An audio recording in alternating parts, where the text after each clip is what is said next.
અંકલેશ્વરમાં આડેધડ રોડ બાજુમાં પાર્ક થતા વાહનો ઉપર પોલીસની તવાઈ બોલાવી હતી.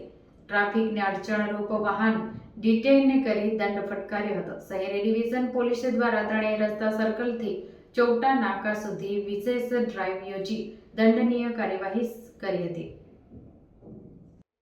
અંકલેશ્વર શહેરમાં એક તરફ રોડની કામગીરી શરૂ થઈ છે. આ વચ્ચે જાહેર માર્ગ ઉપર ટ્રાફિકને અડચણરૂપ પાર્ક થતા વાહનો તેમજ લારી ધારકો સામે પોલીસે વિશેષ ટ્રાફિક ડ્રાઈવ યોજી કાર્યવાહી શરૂ કરી હતી.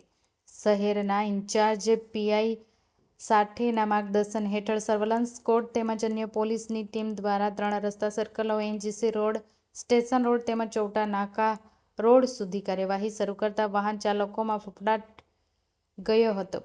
પોલીસે બાઇક તેમજ કાર ડિટેઇન કરી હતી તેમજ લારી ધારકો સામે પણ કડકાઈનો પારચો બતાવ્યો હતો તેમજ રોડ ઉપર અડચણરૂપ વાહન ચાલકો અને લારી ધારકો સામે કાર્યવાહી શરૂ કરી હતી.